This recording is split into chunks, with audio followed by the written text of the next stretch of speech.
ஆப்கி அதாலத்தில் மத்திய பிரதேசத்தின் chief minister மோகன் யாதவ் மீது உள்ள குற்றச்சாட்டு. இவர் எப்பொழுதும் தனது தளத்திலே இருப்பார். மோகன் சார், உங்க வாழ்க்கை சம்பந்தப்பட்ட நிறைய ரகசியங்களை இன்னைக்கு நான் மக்களுக்கு சொல்ல போறேன். உங்க நண்பர்கள் உங்களை பத்தி நிறைய விஷயங்களை சொல்லியிருக்காங்க. மத்திய பிரதேசத்துல சொல்லுவாங்கல்ல, நூலை அவுத்து விடுவாங்கன்னு. அந்த மாதிரி உங்களுக்கு ஒன்றும் பிரச்சனை இல்லையா? இல்ல, எனக்கு எந்த பிரச்சனையும் இல்ல. ஆனா நானும் பார்த்துக்கிட்டு தான் இருக்கேன். நீங்க நடத்துற இந்த ரிசர்ச் எல்லாம் ரொம்ப அற்புதமா இருக்கு. உங்களுக்கு என்னோட வாழ்த்துக்கள். அதாவது 1982ல உங்களுக்கு மெடிக்கல் காலேஜில் அட்மிஷன் கிடைச்சிருச்சுன்னு உங்க நண்பர்கள் சொன்னாங்க. எம்பிபிஎஸ் படிக்கணும், என் பையன் டாக்டர் ஆகணும்னு உங்க குடும்பத்துல விருப்பப்பட்டிருக்காங்க. ஆனா நீங்க பிஎஸ்சி படிச்சு தேர்தல்ல போட்டியிட ஆரம்பிச்சிட்டீங்க. அதாவது நான் ஃபர்ஸ்ட் இயர் பிஎஸ்சி படிக்கும் போது நான் ஜாயின்ட் செக்ரட்டரியா போட்டியிட்டேன். அந்த டைம்ல பிஎம்டி தேர்வு நடக்கும். பிஎம்டியை நான் கிளியர் பண்ணதும் மெடிக்கல் காலேஜில் சீட்டு கிடைச்சிது எனக்கு. 10 வருஷமா நான் சயின்ஸ் காலேஜில் ஜெயிச்சதே இல்லை. பல தேர்வுகள் இருந்தது. அப்போ என்னோட ஃப்ரெண்ட்ஸ் எல்லாம் சொன்னாங்க, நீ எதுக்கு எம்பிபிஎஸ் படிக்கிற, பிஎஸ்சி முடிச்சுட்டு எலெக்ஷன்ல போட்டியிடுனாங்க. சரி, நான் கட்சிக்காக போட்டியிடுவோம் அப்படின்னு பிஎஸ்சி முடிச்சுட்டு எம்பிபிஎஸ்ஸை விட்டுட்டேன். செகண்ட் இயர்லேயே பிரசிடென்ட் ஆயிட்டேன். கடவுள் தயவால பிஎஸ்சி முடிச்சுட்டு மற்ற படிப்பெல்லாம் படித்தேன். ஆனால் என்னோட எண்ணமெல்லாம் என்னவா இருந்ததுன்னா, நம்ம வாழ்க்கையில இந்த படிப்பு பட்டத்துக்கெல்லாம் ஒரு தனி மரியாதை இருக்கு. நமக்கு பிடிச்ச விஷயங்களை செய்யணும்னு தோணுச்சு. உங்க போக்குலயே நீங்க விருப்பப்படுறத செய்யணும்னு நினைச்சிருக்கீங்க. இல்ல, நான் பண்ணணும்னு நினைக்கல. ஆனா செய்ய விரும்புற விஷயத்த நல்லா செய்யணும்னு எனக்கு நினைச்சேன். இன்னொரு விஷயமும் தெரிஞ்சது. 1986ல உங்களுக்கு டெபுட்டி கலெக்டராக வாய்ப்பு வந்திருக்கு. ஆமா, அது உண்மைதான். எம்பிபிஎஸ்சி மூலமா எனக்கு சொன்னாங்க, நீங்க பிஎஸ்எல் முடிச்சதுனால டெபுட்டி கலெக்டர் ஆகலான்னு சொன்னாங்க. அப்ப நான் சொன்னேன், டெபுட்டி கலெக்டர் ஆகலாம், நம்ம சர்வீஸ்ல நம்ம வாழ்க்கை தனிப்பட்டதாவே இருக்கலாம். ஆனா இந்த மாதிரி பல பேர் இருக்காங்க. ஆனா தயவுசெய்து தப்பா நினைச்சுக்காதீங்க.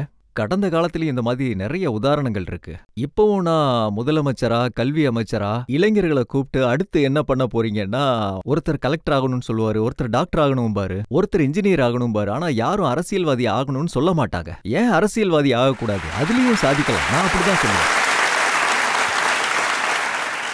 அதே மாதிரி உங்களுக்கு நடிகராகிற வாய்ப்பும் கிடைச்சதுன்னு கேள்விப்பட்டோம். நீங்க நாடகத்தில எல்லாம் நிறைய நடிப்பீங்களாமே? அது உண்மைதான். நான் ஸ்கூல் படிக்கும் போதுல இருந்து ஆரம்பிச்சது. அப்புறம் நான் டூரிசம் சேர்மனா இருந்தபோது, கல்வி அமைச்சரா இருந்தபோது, இப்படிப்பட்ட வரலாற்று சம்பவங்களை நாடகமா ஸ்டேஜ்ல பர்ஃபார்ம் பண்ணியிருக்கோம். அதுல நம்ம கடந்த காலத்தோட புகழ்பெற்ற பக்கங்களை இன்றைய தலைமுறையினருக்கு நான் காட்டணும்னு நினைச்சேன். அதாவது சாம்ராட் விக்ரமாதித்யரை பத்தி ஒரு பெரிய நாடகம், ஜாந்தா ராஜா. இந்த மாதிரி கொஞ்ச நாளைக்கு முன்னாடி டெல்லிலையும் அதை நடத்தணும். அதுல பாத்தீங்கன்னா விக்ரமாதித்யா சரித்திரத்துல பல விஷயங்கள் இருந்தது. அதுல 100-200 கலைஞர்களோட வேலை செய்யறதுக்கு ஒரு பெரிய மேடை அமைப்பு. அப்போ என் மனசுக்கு என்ன தோணுச்சுன்னா, அதுல சின்ன செயல்பாட்டாளர்கள் வேலை பார்த்தாலும் எவ்வளோ பெரிய ஆளா இருந்தாலும் சரி, அவங்க கூட ஒன்றிணைஞ்சு வேலை பார்க்கணும். நடிப்பு மூலமா நமக்குள்ள இருக்கிற திறமையும் வெளியே வரும், எல்லாரோட நம்பிக்கையும் கிடைக்கும், டீம் ஸ்ட்ராங் ஆகும். நடிப்புங்கிறது கடவுளோட ஆசீர்வாதம். அதை வெளிப்படுத்துறதுல என்ன தடை? இன்னும் சிறப்பாவே செய்யலாம். அதனால நான் அந்த நடிப்பு பாதையில போறேன். அதாவது மத்திய பிரதேஷ்ல இருந்து பெரிய பெரிய ஆர்டிஸ்ட் வந்திருக்காங்க. கிஷோர் குமார், லதா மங்கேஷ்கர், சல்மான் கான், இந்தோரை சேர்ந்தவங்க. இந்த மாதிரி நானும் மும்பைக்கு போய் ஹீரோ ஆகணும்னு உங்களுக்கு தோணலையா? நான் உஜ்ஜைன்ல இருக்கும் போது பாத்தீங்கன்னா, கலைக்காக ஒரு தனிப்பட்ட சிறப்பம்சம் இருந்தது. அதன்படி பாத்தீங்கன்னா, நான் ஏற்கனவே சொன்ன மாதிரி நம்ம உஜ்ஜைன்ல ஒரு மறுபிறப்ப நான் கொடுக்கணும்னு நினைச்சேன். அது நம்மளோட மரபு. அந்த மரபை தொடர்ந்து என்னோட ஆர்வத்தை நாடகத்துல செலுத்தினேன். ஆனா உங்க அப்பா உங்களை பைல்வான் ஆக்கணும்னு நினைச்சிருக்காரு.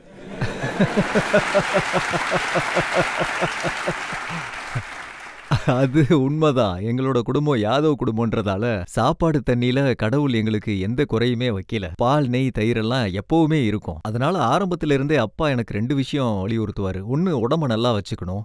அதுக்கப்புறம் எதிர்காலத்துல நம்ம உடம்புல இந்த வியாதியெல்லாம் நம்மளை நோக்கி வராது. அதனால உடம்ப எப்பயும் வலிமையா வச்சுக்கணும்னு சொல்லுவாரு. அதே மாதிரி செல்ஃப் கான்ஃபிடன்ஸும் ரொம்பவே முக்கியம்னு சொல்லுவாரு. மத்திய பிரதேஷ்ல, இந்தோர்ல, உஜ்ஜைன்ல மக்கள் உங்களோட வாழ்வீச்சையும் அப்புறம் கம்பு சுத்துற விதத்தை பார்த்தா அப்படியே வியந்து போயிருவாங்களாமே? வியந்து போவாங்களான்னு எனக்கு தெரியாது. ஆனா நான் ரொம்பவே நல்லாவே பண்ணுவேன். ஏன்னா அது உஜ்ஜைன் நம்மளோட நகரம்.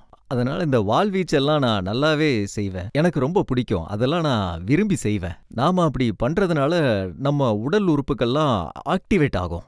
நம்ம கடவுளோட அருளால நம்ம உடம்புக்குள்ள எல்லாமே இருக்கு. அது நமக்கு கடவுள் கொடுத்திருக்காரு. அதை நம்ம பயன்படுத்திக்கணும். செல்ஃப் டிஃபென்ஸ் பார்வையிலயும் சரி, செல்ஃப் கான்ஃபிடன்ஸ் பார்வையிலயும் சரி, நம்மளோட 64 கலைகளையும் 14 வித்தைகளையும் நம்ம பல பயன்படுத்திக்கணும். கலைகள் வச்சிருக்கீங்க. உங்க நண்பர்கள் சொன்னாங்க நீங்க ஷிப்ரா ஆற நீந்தி தான் வருவீங்களாமே. அந்த கடவுளோட அருள் இருக்கிறதுனால நீந்துறதுல தானே சந்தோஷம். பெரிய வெள்ளம் ஏதாவது வந்தா ஆத்துல குதிச்சு நீந்தி அந்த கரைக்கு போனா நமக்கு ஒரு செல்ஃப் கான்ஃபிடன்ஸ் கிடைக்கும். தண்ணியில யாராவது குதிச்சா அவங்கள காப்பாத்தவும் வாய்ப்பு கிடைக்கும்ல. இதெல்லாம் நம்ம செஞ்சுதான் ஆகணும். அதுதான் நமக்கு நல்லது. உங்களோட சின்ன வயசு ஃப்ரெண்ட் ஒருத்தர் சொன்னாரு, நீங்க சினிமா பார்க்க போகும்போது வரிசையில நின்னு டிக்கெட் எடுக்கிறது உங்களுக்கு சுத்தமா பிடிக்காதாம். தபங் ஸ்டைல்ல நேரா மேனேஜர் கிட்ட போய் மிரட்டி டிக்கெட் வாங்குவீங்களாமே. இல்ல இல்ல, அப்படியெல்லாம் இல்ல. இல்ல, இது எதிர்மறையா இருக்கு. நான் எப்பவும் காலேஜ்ல ஸ்டூடெண்ட்ஸ் லீடர்ஷிப்ல இருந்து பிரசிடென்ட் ஆனேன், யூனிவர்சிட்டி பிரசிடென்ட் ஆனேன். எங்க காலத்துல பொதுவா கொஞ்சம் படங்களை பார்க்கறத அவாய்ட் பண்ணணும்.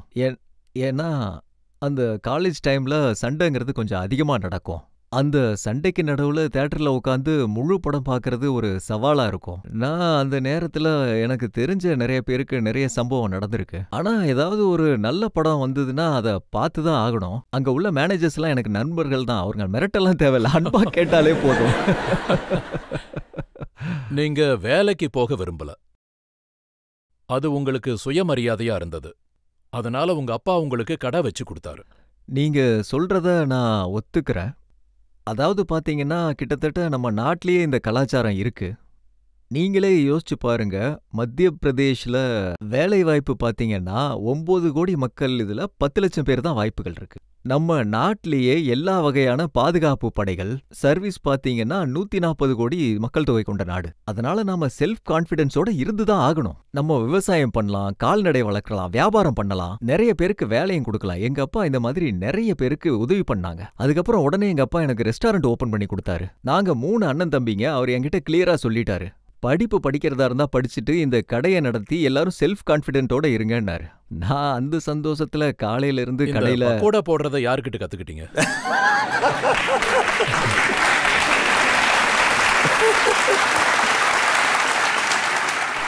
நீங்க இந்த மாதிரி கடை திறந்தா கண்டிப்பா நீங்களும் கத்துக்குவீங்க.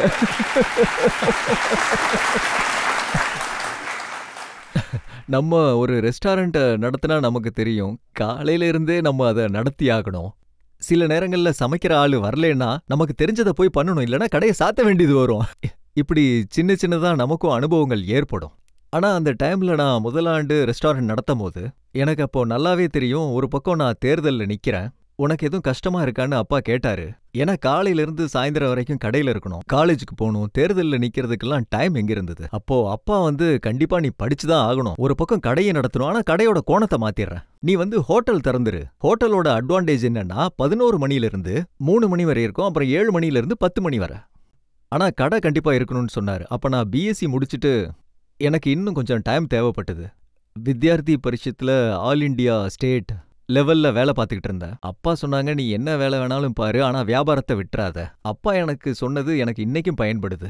நான் இது வரைக்கும் எங்கெல்லாம் இருந்தனோ, கல்வி அமைச்சரா இருந்தேன், எம்எல்ஏவா இருந்தேன், டூரிசம் சேர்மனா இருந்தேன், யூடிஏ சேர்மனா இருந்தேன். ஆனாலும் என் வியாபாரத்தை குடும்பத்தோட நேர்மையா தனியார் அடிப்படையில இப்போவும் நான் செஞ்சுக்கிட்டு தான் இருக்கேன். அது எனக்கு பெருமை தான். உங்களோட அந்த யூத் கரியரை பார்க்கும்போது நீங்க எது செஞ்சாலும் கடைசியில அரசியலுக்கு திரும்பி வந்துடுறீங்க. அப்படி ஒரு உணர்வு உங்களுக்குள்ள இருந்திருக்கு. நீங்க அரசியலை பத்தி உங்க அக்கா கிட்ட கத்துக்கிட்ட விஷயம் உண்மையா? ஆமா, உண்மைதான். என் வீட்ல என் அக்கா தான் என்னை விட முதல்ல அரசியல்ல இருந்தாங்க. அவங்க நகராட்சி தேர்தல்ல 6 முறை போட்டிட்டு இருக்காங்க. அவங்களுக்கு அப்புறம் தான் நான் போட்டியிட்டேன், பொதுத்துறையில போட்டியிடுற விஷயத்துல. ஆனா அக்காவோட ஸ்பெஷாலிட்டி என்னன்னா, அவங்க எந்த வார்டுல போட்டியிட்டாலும், எந்த சீட்ல போட்டியிட்டாலும் அவங்க வெற்றியோட தான் வருவாங்க. அவங்களோட குணம் எனக்கு ரொம்ப பிடிக்கும். நான் இப்படிதான் இருக்கணும்னு நினைச்சேன். நம்ம எங்க போனாலும் ஜெயிச்சுட்டு தான் வரணும். உங்களோட அரசியல் ஆர்வம் அதிகமானதுனால நீங்க ஒரு அரசியல் குடும்பத்திலேயே கல்யாணம் பண்ணிக்கிட்டீங்க. உண்மைதான். அது தேசிய சுய சேவக குடும்பத்தை சேர்ந்தவங்க. நம்ம பிரச்சாரக்காரர்கள் பாபா சாஹிப் நாட்டு, சாலிகிராம்ஜி தோபர், இவங்கெல்லாம் எங்க வித்யா பரீட்சத்தை ரொம்ப அக்கறையோட பாதுகாப்பாங்க. நான் காலையில வீட்டை விட்டு வெளியே வந்தா பெரும்பாலான நேரம் கட்சி வேலைகள்ல தான் இருப்பேன். எங்களோட பிரச்சாரக்காரர்களோட வேலை என்னன்னா, நம்ம வீட்ல இருந்து வெளிய வந்தா நம்ம எதுக்காக நேரத்தை செலவழிக்கிறோன்றத உணர்வு முதல்ல குடும்பத்துக்கு தெரியணும். இல்லனா தினமும் சண்டை தான் வரும். எனக்கு ரொம்ப பெருமையா இருக்கு, இதுவரைக்கும் எங்க குடும்பத்துல சண்டையே வந்ததில்ல. ஆனா இப்போ சண்டைக்கு வாய்ப்பில்லாத மாதிரி எல்லா வழியையும் மூடிட்டீங்க. முதல்வர் இல்லத்துல நீங்க தனியா இருக்கீங்க, உங்க கூட மனைவி குழந்தைங்கன்னு யாருமே இல்ல. நான் சுமார் 8 வருஷம் உஜ்ஜைன் வளர்ச்சி திட்ட அமைச்சரா இருந்தேன். 4 வருஷம் உஜ்ஜைன் சுற்றுலாத்துறை வளர்ச்சி அமைச்சரா இருந்தேன். அதுக்கப்புறம் 2013ல எம்எல்ஏ ஆனேன். 2020லேருந்து 24 வரைக்கும் கல்வி அமைச்சரா இருந்தேன். 23 வரைக்கும். என் குடும்பத்திலிருந்து எப்பவும் எனக்கு ஆதரவு இருக்கும். நான் அரசு பதவியில இருந்தாலும் என் குடும்பம் ஒருபோதும் அரசு பங்களால தங்காது. அதுக்கு எனக்கு முழு சுதந்திரம் கொடுத்திருக்காங்க. இது மாண்புமிகு மோடிஜியோட எடுத்துக்காட்டு தான். அவங்க சொந்தக்காரங்கெல்லாம் யாரும் வரதில்ல. அவர் சிஎம்மா இருந்த போதும் சரி, இப்பவும் தான். அப்படி பல மாண்புமிகு முதல்வர்கள், மூத்த தலைவர்கள் ஆசீர்வாதம் கூட இருக்கு. நமக்கு ஒரு பொறுப்பு கிடைச்சா அதை முழு அர்ப்பணிப்போட செய்யறதுக்கு நமக்கு நேரம் வேணும். என் வீட்ல இருந்து அப்படி எனக்கு ஒரு ஆதரவு கிடைச்சிருக்கு. அதனாலதான் நான் உங்க குடும்பத்தை பிரிஞ்சிருக்கிறது உங்களுக்கு கஷ்டமா இல்லையா? நீங்க வேணும்னா தாராளமா அவங்களையே கேட்கலாம். எனக்கு ஒண்ணும்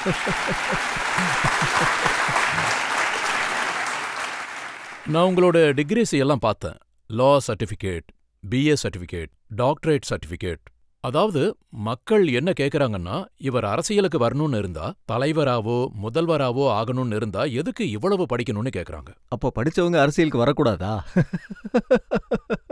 இதுக்கு என்னோட பதில் என்னன்னா, சின்ன வயசுல இருந்தே நான் என்ன மரபை ஃபாலோ பண்ணேன்னா, படிக்கும்போதே நம்ம என்ன லைன்ல போகணும்னு நினைச்சனமோ, நான் வேலைக்கு போறதுக்காக படிக்கல. நான் உஜ்ஜைன் வளர்ச்சி ஆணையத்தின் தலைவரா இருந்தப்போ நான் எம்ஏ பொலிட்டிக்கல் சயின்ஸ் முடிச்சேன். அதுக்கப்புறம் பிஹெச்டி முடிச்சேன். அதாவது இந்த படிப்புன்றது மனதின் ஒழுக்கத்திற்கும் உள்ளார்ந்த சுய கட்டுப்பாட்டிற்கும் ஒரு தனிப்பட்ட ஒரு மன சந்தோஷத்தையும் கொடுக்கும். படிக்கிறது மூலமா ஒரு நபரால தன்னைத்தானே பல விஷயங்கள்ல ஆராய்ஞ்சு பார்க்க முடியும். எனக்கு உண்மையிலேயே ரொம்ப சந்தோஷமா இருக்கு. படிப்புன்ற விஷயத்துல எனக்கு இப்ப வாய்ப்பு கிடைச்சாலும் எனக்கு படிப்புல கிடைக்கிற சந்தோஷம் வேற எதுலயுமே கிடைக்கிறது இல்ல. அதே மாதிரி நீங்க எழுதவும் செய்வீங்கல்ல? ஆமா, எழுதுவேன். நான் சில புத்தகங்கள் எழுதியிருக்கேன். அதாவது உஜ்ஜைன் ஆன்மீக சுற்றுலா. அந்த புக்கோட பேரு குரோத். புத்தகத்தோட பேரு குரோத் இல்ல, ஆனா ஆத்ம போதம் அதுல கண்டிப்பா இருக்கு. நான் புத்தகங்கள்ல ஹிஸ்டரி எழுதுவேன். அது எனக்கு ரொம்ப பிடிக்கும். அதே மாதிரி உங்களை பார்த்து பயப்படவும் செய்வாங்க. நீங்க மல்யுத்த சங்கத்தின் தலைவராகவும் இருந்திருக்கீங்க. அப்ப உங்ககிட்ட நிறைய பயில்வான்களும் இருப்பாங்களே. இத நான் என்னன்னு சொல்றது? ஆனா ஒரு விஷயம் உண்மைதான். சுவாமி விவேகானந்தர் சொன்ன மாதிரி ஆரோக்கியமான உடல்ல தான் ஆரோக்கியமான மூளை இருக்கும். நான் அந்த வார்த்தையை முழுமையா நம்புறேன். நீங்க பண்ணாத வேலைன்னு ஏதாவது இருக்கா? எனக்கு எந்த வேலையா இருந்தாலும் செய்யறதுக்கு தயக்கமே இல்ல. ஆனா பணிவோட மக்களோட பேசுறதுக்கு எனக்கு ரொம்ப பிடிக்கும். வாழ்க்கையோட ஒவ்வொரு தருணத்தையும் சந்தோஷமா வாழணுங்கிறத நம்புறேன். வேணாம், நம்ம வாழ்க்கையில எவ்வளவு தூரம் மக்கள் வருவாங்கன்னு தெரியாது. ஆனா வர வரைக்கும் சந்தோஷமா இருக்கணும். அந்த கடவுளோட அருளால ஒரு சாதாரணமான மனுஷனை, தான் குடும்பத்துல எந்த ஒரு அமைச்சரும் இருந்ததில்ல, எம்எல்ஏவும் இருந்ததில்ல, எம்பியும் இருந்ததில்ல, முதலமைச்சர்லாம் யோசிச்சு கூட பார்க்க முடியாது, கட்சியின் அடித்தளத்திலிருந்து ஒருத்தனை தேர்ந்தெடுத்து முதல்வர் ஆக்கியிருக்காங்க. அதுக்கு நான் ரொம்ப நன்றி சொல்றேன். பப்ளிக் யாராவது கேள்வி கேட்குறீங்களா? சார், என்னோட क्वेश्चन என்னன்னா, உங்களோட பேர் டாக்டர் மோகன் யாதவ். சார், நான் என்ன தெரிஞ்சுக்க விரும்புறேன்னா, நீங்க எந்த சப்ஜெக்ட்ல ரிசர்ச் பண்ணிருக்கீங்க? நான் பொலிட்டிக்கல் சயின்ஸ்ல பாஜக, அப்புறம் அதுக்கு முன்னாடி இருந்த அரசியல், நம்ம மத்திய பிரதேஷ் சூழலை பத்தி ஆய்வு செஞ்சேன். Okay sir, thank you. அப்புறம் இன்னொரு விஷயமும் சொல்ல நினைக்கிறேன். நான் இந்த சப்ஜெக்ட் எதுக்காக எடுத்தேன்னா, பொதுவா ஒரு அமைச்சர் பிஹெச்டி பண்ணாங்கன்னா அந்த தீசிஸை வேற யாராவது எழுதி கொடுத்துருவாங்கன்னு குற்றச்சாட்டு இருக்கும். அதனால என்ன தூக்கத்துல எழுப்பி கேட்டாலும் பாஜக கட்சிகள் எப்ப ஆரம்பிச்சது, எப்ப அமைஞ்சதுன்னுலாம் கண்ணை மூடிக்கிட்டு சொல்ல முடியும். பாஜகவுல இருக்கிற மீடியா ஊழியர்களோட பங்கு என்னங்கறத பத்தியும் நீங்க தீசிஸ்ல எழுதியிருக்கீங்களா? ஆமா, அத பத்தியே நான் எழுதியிருக்கேன். மறைக்க பாக்குறீங்களா? இல்ல, நான் மீடியா ஊழியர்களின் ஆய்வு பத்தி எழுதியிருந்தேன். அது பாஜகவோட முன்னாள் அரசுகளின் மீதான பார்வை பத்தின விஷயம். அதாவது பாத்தீங்கன்னா, தீனதயாள் உபாத்தியார்ல இருந்து எங்க கட்சியில இருக்கிற எல்லா நிறுவனர், உறுப்பினர், தலைவர்கள் வரைக்கும் எல்லாருமே படிப்புல ஆர்வம் கொண்டவங்க. மறைந்த அடல் பிகாரி வாஜ்பாய், கவிதா क्या हार में क्या जीत में किंचित नई भयभीत में। இப்படி எழுத படிக்க தெரிஞ்சவங்க தான் நம்ம கட்சியில இருக்கிறது சிறப்பு. இந்த மாதிரி அதனாலதான் ராகுல் காந்தி கேள்வி கேட்கிறாரு, எல்லா மீடியாக்காரங்களையும் பிஜேபி விலைக்கு வாங்கிட்டாங்கன்னு. जाकी रही भावना जैसी प्रभु मुरुद देखी तिन तेसी. அவங்களுக்கு ராத்திரி பகல் திருட்டுத்தனம் பத்தி வேற எதுவும் தெரியாது. திருடர்களுக்கு உலகமே திருடர்கள் போல் தோன்றும். வேற யாராவது கேள்வி கேட்கறீங்களா? என்னோட கேள்வி என்னன்னா, நீங்க சொன்ன ஒரு விஷயம் ரொம்ப வைரல் ஆச்சு. மல்யுத்தம் இல்லாம யாதவ் எப்படி? இத நீங்க எந்த கான்டெக்ஸ்ட்ல சொன்னீங்க? நீங்க பார்த்தது உண்மைதான். ஒரு கூட்டம் நடந்துட்டு இருந்தது. அந்த கூட்டத்துல நான் பேசிக்கிட்டு இருந்தேன். இந்த விஷயம் உண்மைதான். அதாவது யாதவ் சமூகத்தோட நம்ம விவசாய குடும்பம் மற்ற சமூகத்தை சேர்ந்தவங்களும் ஆரோக்கியமா தான் இருப்பாங்க. அதனால இந்த மாதிரி சின்ன சின்ன விஷயங்கள் நடந்தாலும் பரவாயில்ல, பாத்துக்கலாம் அப்படின்னு இருந்தேன். நீங்க சொன்னது எப்படி இருக்குன்னா, மல்யுத்தம் இல்லாத யாதவ் எப்படி, சிலம்பு இல்லாத யாதவ் எப்படி. இத நீங்க அகிலேஷ் யாதவ் பகுதியில சொல்லியிருக்கீங்க.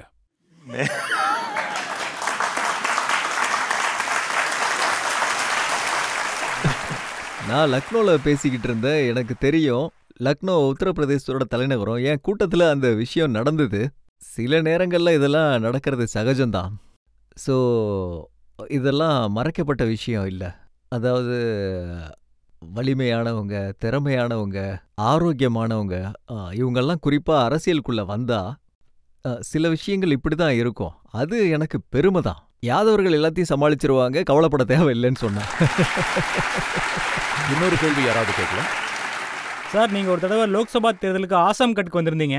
அப்போ என் ஃப்ரெண்ட்ஸ் கூட சில வாக்குவாதங்கள் நடந்தது. என்னோட சில யாதவ் ஃப்ரெண்ட்ஸ் சொல்கிறாங்க, நீங்கள் போலியான யாதவ், அகிலேஷ் யாதவ் தான் உண்மையான யாதவா. ஸோ சார், நீங்கள் இதை பற்றி என்ன சொல்ல விரும்புகிறீங்க? என் ஃப்ரெண்ட்ஸுக்கு நல்லா நெத்தியில் அடிக்கிற மாதிரி சொல்லுங்கள் சார். அதாவது என்னோட யாதவ் ஃப்ரெண்ட்ஸுக்கு நீங்கள் உண்மையா போலியான்னு சொல்லுங்கள். உண்மை போலின்றது ஒருத்தர் சொல்கிறதுனால தீர்மானிக்கப்படுறதில்ல. நான் உங்க எல்லாருக்கும் சொல்கிறேன், நீங்கள் எல்லாரும் உங்கள் குடும்பத்தோட அழியாத மகன் மகள்கள். ஏன்னா உங்க அப்பாவோட வம்சம் உங்க மூலமா முன்னேறி போகுது. அதனால இது எனக்கு பெருமை தான். அவங்கவுங்க வழியில பார்த்தா எல்லாருமே உண்மையானவங்க தான், போலி கிடையாது. உங்களுக்கு பாட்டு பாடுறது ரொம்ப பிடிக்கும்னு கேள்விப்பட்டிருக்கேன். அதனால நீங்க இன்னைக்கு எங்களுக்கு ஒரு பாட்டு பாடி காட்டுங்களேன் ப்ளீஸ் சார்.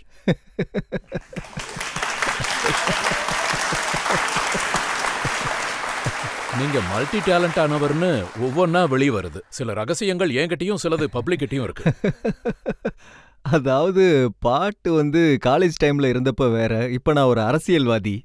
பேசுறது தான் நல்ல விஷயம், பாட்டெல்லாம் கொஞ்சம் கஷ்டமா இருக்கும். ஆனா இது உண்மைதான். நம்மளோட மன வளர்ச்சிக்காகவும் அமைதியான உணர்வுக்காகவும் ஒரு முகப்பான சிந்தனைக்காகவும் சத்சங்கத்தோட பாடல்கள் ரொம்பவே உற்சாகம் அளிக்கும். அதனால எனக்கு பக்தியில கொஞ்சம் ஆர்வம் அதிகம். திருவிழா மாதிரி எனக்கு அதை கொண்டாட பிடிக்கும். அதை தவிர எனக்கு பாட்டெல்லாம் பாடுற பழக்கம் இல்லை. Sir please sir.